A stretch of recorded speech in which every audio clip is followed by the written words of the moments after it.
Nicolas que fica funcionando. Ele mexe tudo, pai. Esse é o problema, ele mexe os botões, não sabe, e ele sai mexendo.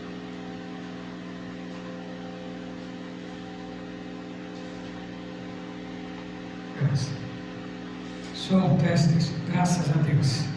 Vamos louvar a Deus no 10 da nossa harpa. Você, meu prezado amigo ouvinte da palavra de Deus, que esteja participando conosco. Pega uma harpa também, louve a Deus conosco nesta noite. Glória a Deus, ó Pai eterno, cujo trono é o céu, o universo lhe pertence, glória sim a nosso Deus. Eu te louvo, ó Jesus meu Salvador, dá-lhe glórias ao remido, pois seu sangue limpa o pecador. Glória ao Filho unamado, que mereces o louvor. Demos glórias ao seu nome, ao Cordeiro, ao Redentor. Eu te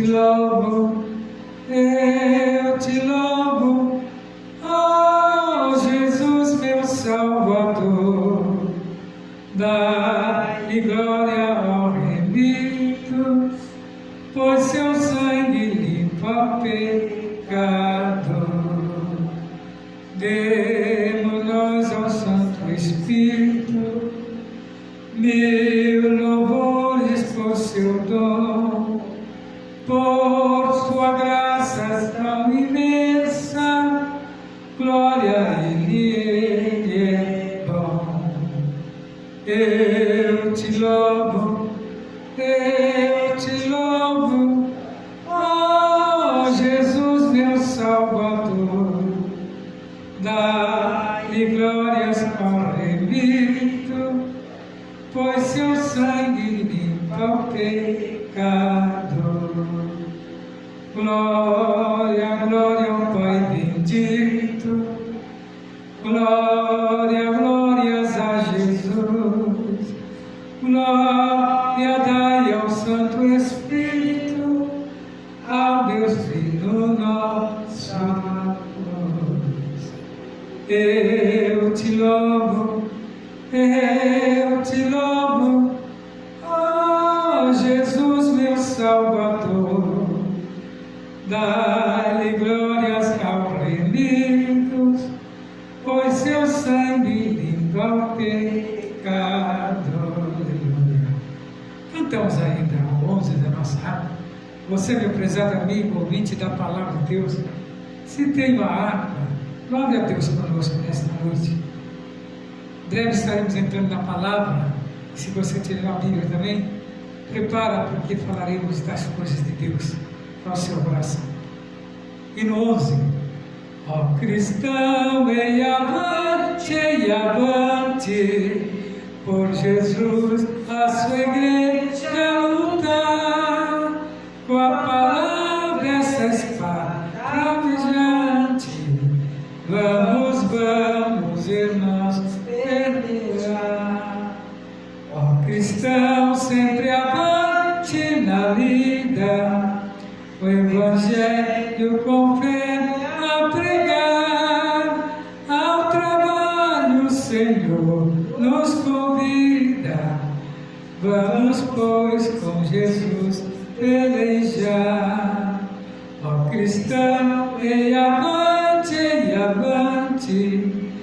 boa nova aos perdidos levar, por cidades e lá adiante, salvação vamos nós proclamar. Ó cristão, segue avante na lida, o Evangelho com fé a pregar,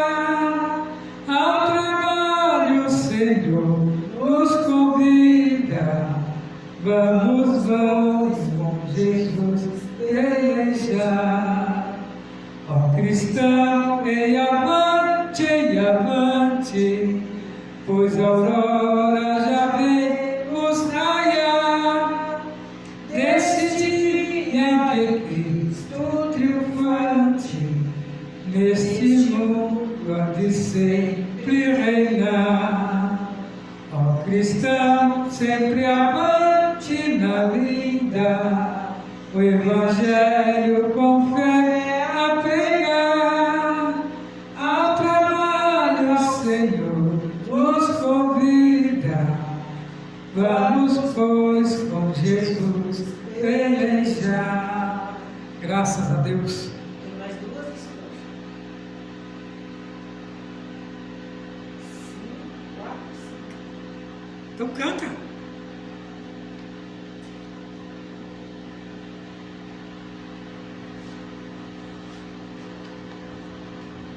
Vamos falar de Amós. Amós, que foi um grande profeta nos livros menores, ao qual nos traz a nós ensinamentos profundos a respeito do que Deus iria fazer para com Israel, com Judá. O profeta Amós exerceu o seu ministério lá por volta do 7º século antes de Cristo. Seu nome significa fardo, ou aquele que leva a carga. Segundo alguns estudiosos, Amós era agricultor e pecuarista. Ele tanto cuidava de um rebanho de bois como cultivava sicômoros ou figos bravos. Então ele era um agricultor, um homem simples, mas com sabedoria proveniente de Deus, pois ele era um agricultor, e Deus o chamou para alertar o povo que estava fora da posição de Deus. Amós foi levantado por Deus como uma trombeta profética para alertar o reino do norte de Israel acerca dos pecados e das injustiças cometidas, pelos seus juízes governantes. Tocar-se a buzina na cidade, e o povo não estremecerá. Sucederá qualquer mal à cidade, e o Senhor não o terá feito. Certamente o Senhor, Jeová, não fará coisas alguma sem que seja revelado o seu segredo aos seus servos, os profetas. Lá em Amós 3, dos 5 ao 7, fala das profecias de Deus ao povo. E também faz uma comparação com Jeremias, que profetizou o cativeiro de Judá. Jeremias 25, do 8 ao 11. Amós profetizou o cativeiro de Israel, está lá em Amós 6, do 7 ao 14. Ambos foram perseguidos e tiveram as suas mensagens rejeitadas. Israel, naquele dia de Amós, enfrentou grande oposição, que é desta mesma maneira, quando se começa a trazer a verdade, a perseguição vem por aqueles que estão à frente, porque não querem eles ser colocados à prova. E quando vem a verdade, eles se sentem envergonhados e dizem estar sendo perseguido, mas não são capazes de ter humildade de aceitar a correção por parte de Deus. Então nós vemos aqui, meus prezados irmãos, que os dois ministérios mais importantes da antiga aliança era, sem dúvida, o ministério sacerdotal e o ministério profético. Sacerdote e profetas deveriam unir-se em prol do bem espiritual do povo. Porém, nós vemos que isso não acontecia sempre. O sacerdote era o representante do povo perante Deus, enquanto que o profeta era representante de Deus perante o povo. Então todos tinham sua importância. Mas, em vez de se unirem para falar das coisas de Deus, eles defendiam seu próprio ministério como se fosse propriedade deles, e não que eles fossem representantes de Deus. Amós entregou umas duras mensagens a todas as classes sociais em Israel. Ele denunciou a corrupção do judiciário israelita, denunciou o baixo nível moral das famílias israelitas e denunciou o pecado das mulheres ricas da sociedade de Israel, chamando-as de vacas de Bazã. Está lá em Amós 4:1. Bazã era uma região famosa pelo gado de fino estilo, devido à sua excelente pastagem, e Amós, por lidar com o gado, conhecia muito bem as vacas gordas e bem cuidadas desta região. Por isso ele usa esse tipo de linguagem para chamar a atenção da sociedade soberba, abastardas de Israel. E Amós pronunciou o juízo divino contra o rei Jeroboão II e contra o sacerdote Amazias. Nós vemos isso em Amós 7, do 10 ao 17. E ele não temia pela sua vida, mas importava a Amós entregar a mensagem de Deus. Mas nem caso fizeram, é tanto que foram cativos, né? Ninguém em Israel escapou da dura e realista mensagem do profeta Amós.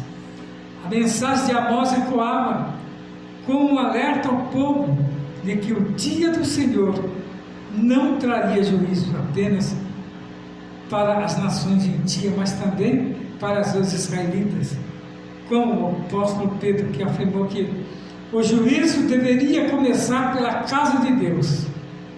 Está lá em 1 Pedro 4:17. E Amós deixou claro para o seu povo de que o juízo divino também começaria primeiro por Israel. Por isso, o profeta já havia alertado ao povo, dizendo: portanto, assim te farei, ó Israel, porque isso te farei, prepara-te, Israel, para encontrares com o teu Deus. Está lá em Amós 4:12. Então nós vemos que os vícios e a maldade de Israel trouxe sobre eles um castigo tanto anunciado por Deus. Aqui em 3 de Amós fala assim: ouve estas palavras que o Senhor fala contra vós, filhos de Israel, e contra toda a geração que fiz subir a terra do Egito. De todas as famílias da terra, vós somente conhecei, portanto, todas as vossas justiças visitarei sobre nós. Observa que Deus estava falando com Israel, porque quando Deus tirou Israel da terra do Egito, o objetivo era para que eles fossem exemplo a todo o povo, que todos viessem a Israel buscar solução para os seus problemas. Mas Israel, através da sua soberba, acharam-se melhor do que todos aqueles que viam sobre eles. E o que eles fizeram? Passaram a desobedecer a Deus, casando-se com mulheres que não tinham princípio, que Deus a condenava. Mas não é que Deus não queria que eles ganhassem aquelas mulheres para ele. Mas eles, em vez de ganharem as mulheres pregando a palavra, mostrando quem era Deus, eles se ajuntavam às práticas, né? Dos mesmos deuses pagãos. E aí, a Bíblia fala que Deus não admite, né? Nunca a idolatria. E a idolatria vinha fazer parte do povo de Israel. E Deus fez uma promessa que ele ia limpar o povo de Israel. E Amós foi escolhido nessa época para trazer essa mensagem. E ele continuou falando: andarão dois juntos, se não estiverem de acordo, e bramirá o leão no bosque sem que tenha presa? Pois levantará o leãozinho no covil e a sua voz, se nada tiver apanhado? Cairá a ave no laço em terra, se não haver laço para ela? Levantar-se-ão os laços da terra, sem que tenha apanhado alguma coisa?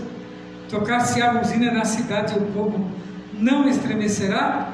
Sucederá qualquer mal à cidade e o Senhor não o terá feito. Então a junção deles para com outros, né? Fizeram com que eles se distanciassem de Deus. E Deus decretou sobre eles um decreto pesado. E Amós foi chamado como porta-voz de Deus na terra, como um profeta. Então nós vemos que nesse texto revelado o grande valor do profeta como porta-voz de Deus na terra, porque nós sabemos que o profeta é aquele que anunciava e interpretava a vontade e o propósito divino de Deus. E ocasionalmente predizia o futuro por inspiração divina. Uma das palavras traduzida como profeta é Nabi.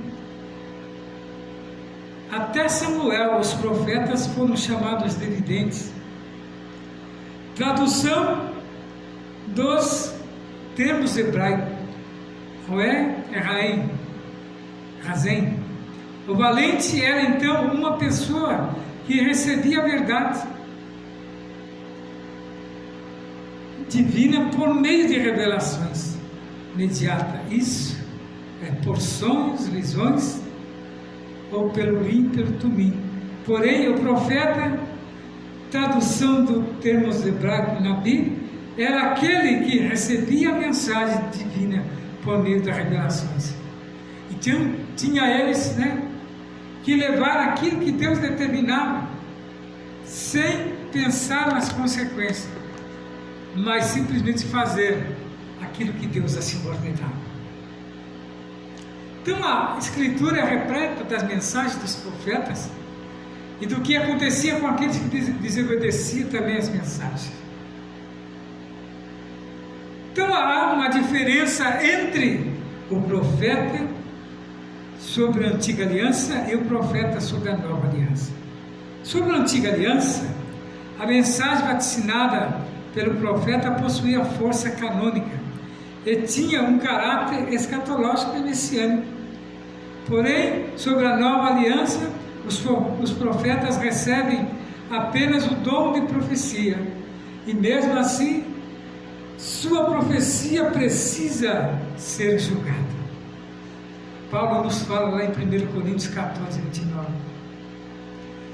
Pode-se julgar na profecia, mas jamais o profeta. E como a vinda de Jesus Cristo, o profeta maior é ele quem fala ao mundo. Todos os profetas sobre a antiga aliança precisavam autenticar a sua mensagem, normalmente com a expressão como assim diz o Senhor.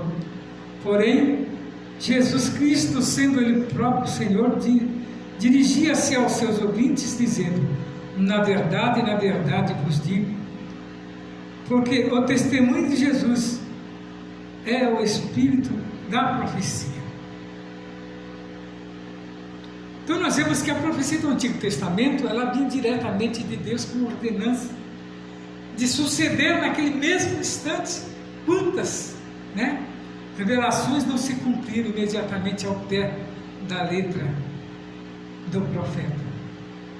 Porque era necessário, mas agora aqui nós vemos que tudo que a Bíblia tinha anunciado tinha se cumprido quando no Novo Testamento Jesus se faz presente e ele é o galardoador, a palavra é exclusivamente dele. Então, quando se julga a profecia imediatamente, você ali está acatando a palavra, não julgar aquele que está falando da profecia. Então tudo isso nós vemos que tem feito com que a igreja supere momentos difíceis.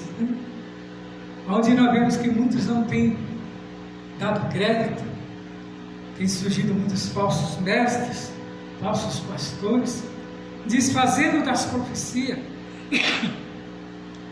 também dos dons espirituais. Mas nessa noite, meu prezado irmão, amigo, ouvinte, eu trago ao seu conhecimento que a palavra de Deus ela é eficaz. Ela é tão profunda que se compara a ela, né, com uma espada de 2 gumes. O que é uma espada de 2 gumes? E tem corte dos 2 lados. E ela penetra até a divisão da alma e do espírito. Então veja que não é brincadeira brincar com a palavra de Deus, mas aceitá-la, né? Como ela veio para nós, e se sentir privilegiado por receber diretamente, né, de Deus a resposta das nossas petições. Nesta noite, meu prezado amigo, ouvinte da palavra de Deus, eu decreto e peço ao Senhor que faça morada, né? E que as suas promessas cumpram no seu coração. Você que tem feito algum propósito para com Ele, não rejeite a oportunidade, mas aceita as palavras, aceita Jesus como o único e suficiente, né, Salvador da sua vida, e você será vitorioso no nome de Jesus. Não saia da presença, ainda que tenha mais uma porção da palavra de Deus através da missionária. Que o Senhor venha abençoar grandemente a sua vida.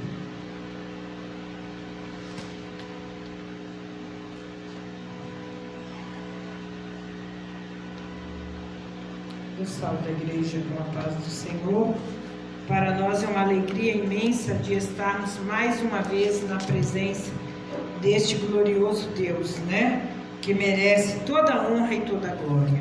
Eu quero ler aqui em 1 Samuel capítulo 17, começando do verso 32 em diante, que diz assim: Davi dispõe-se a pelejar contra o gigante.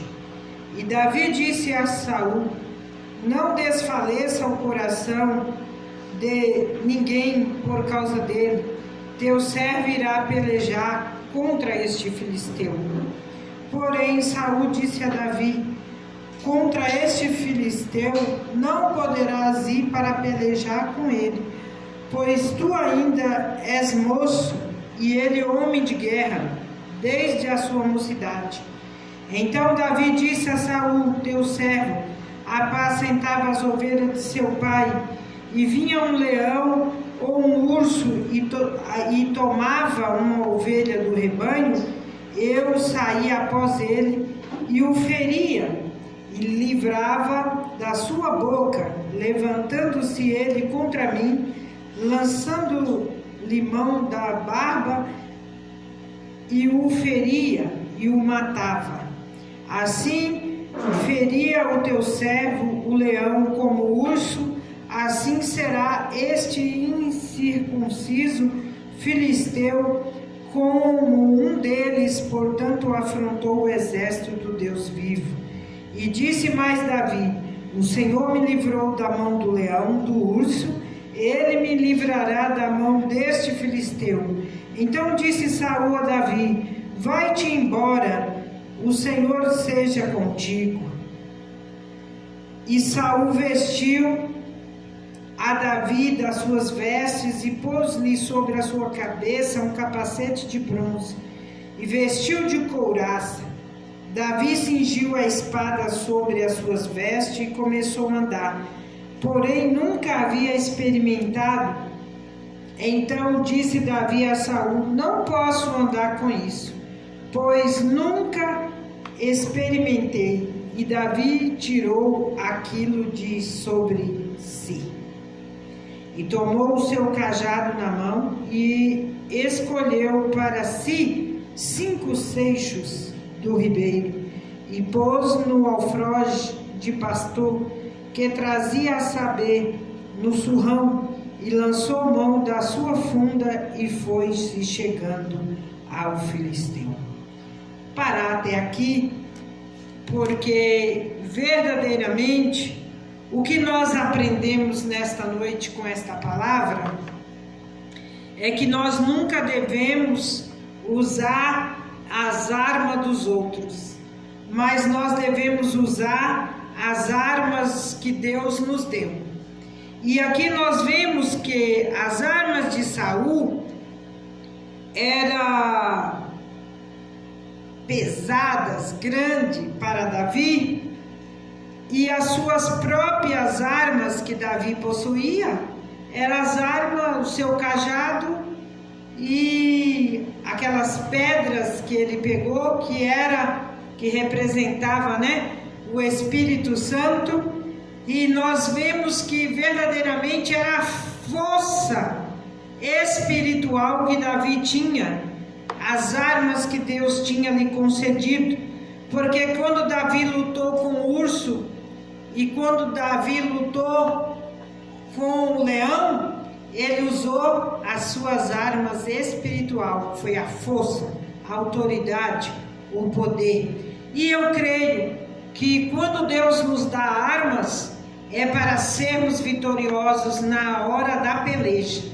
É no momento da peleja que nós necessitamos da unção e da bênção de Deus sobre as nossas vidas.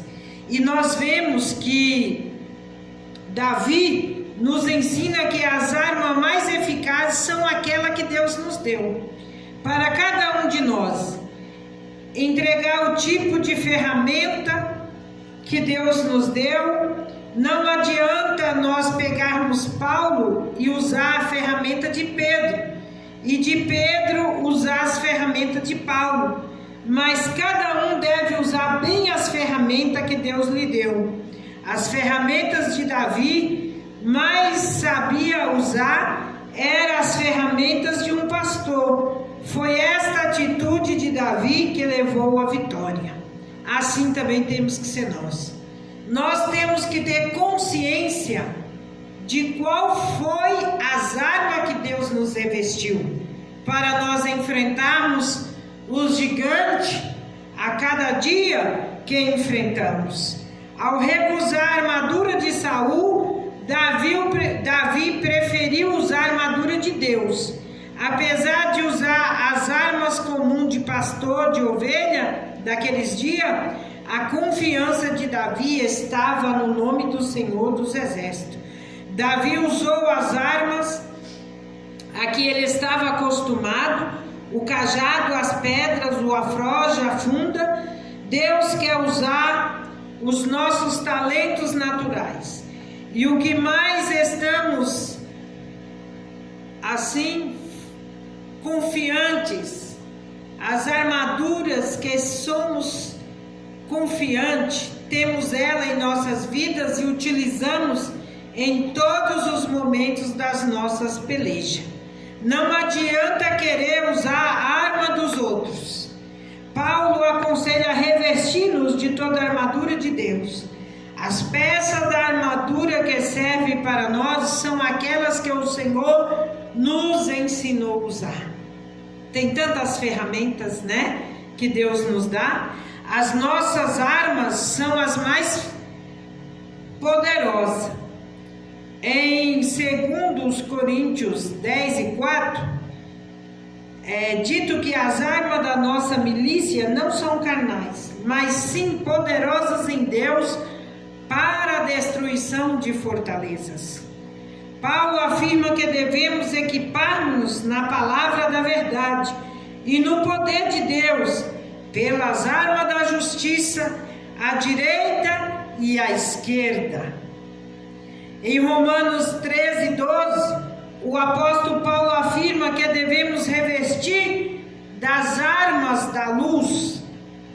Jesus Cristo colocou à disposição da igreja as armas mais poderosas do universo, pois na nossa luta não é contra a carne nem contra o sangue, e sim contra os inimigos espirituais, que se podem ser vencidos com as armas espirituais.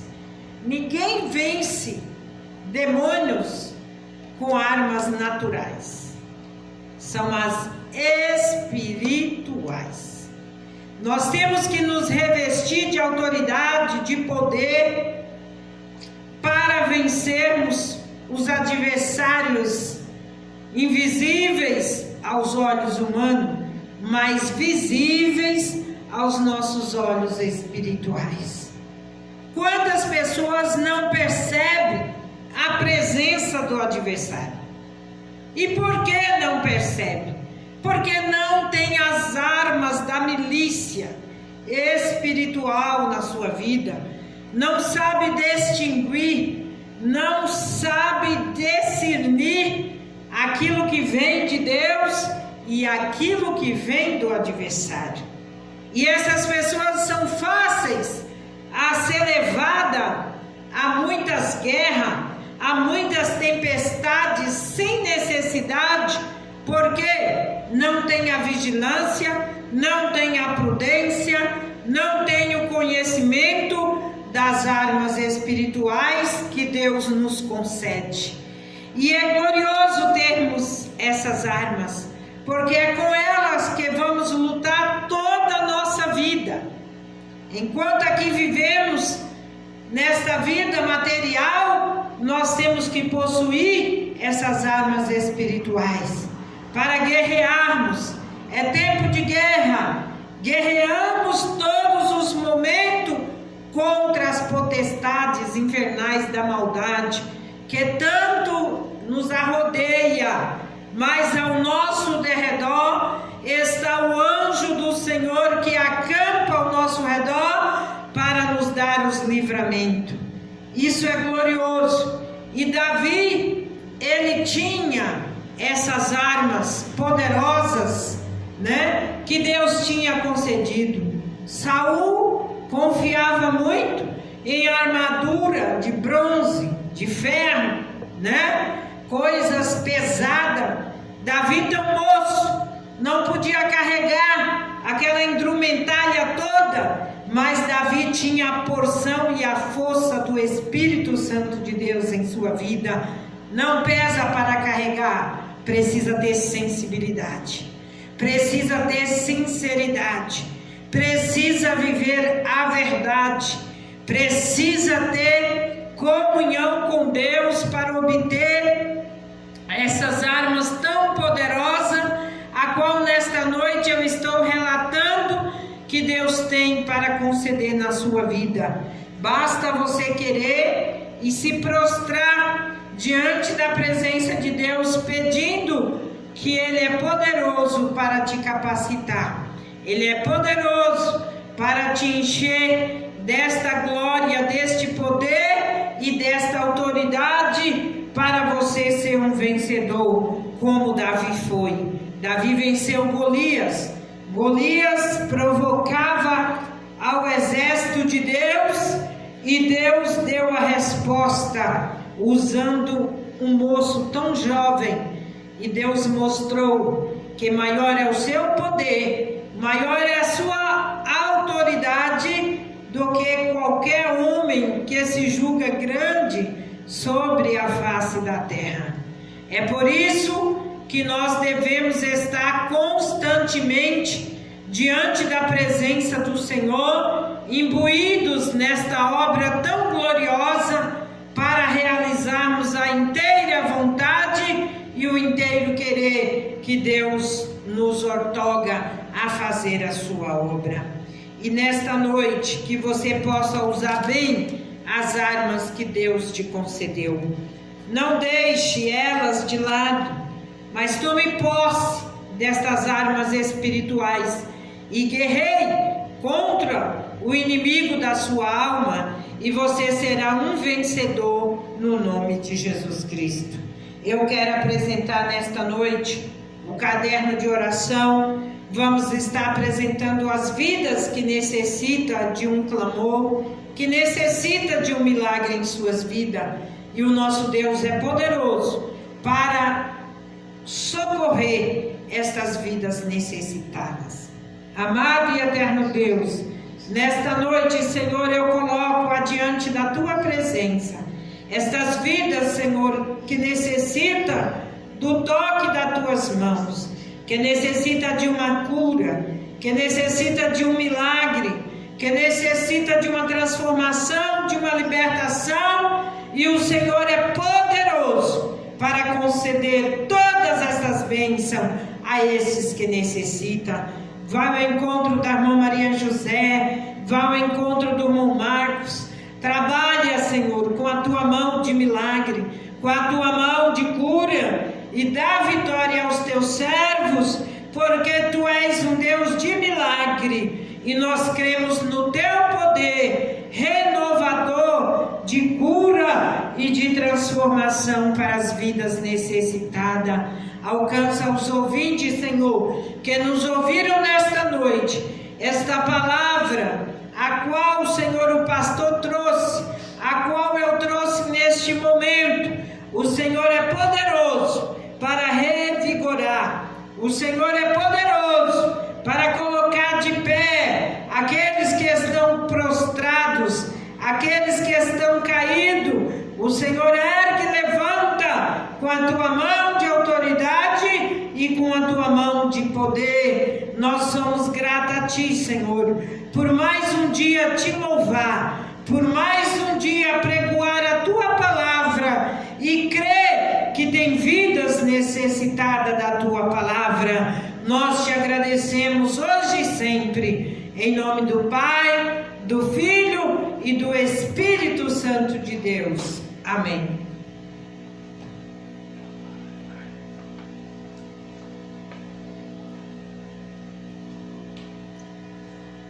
Somos gratos a Deus por tudo. Estamos entrando no mês de dezembro, findando-se o ano.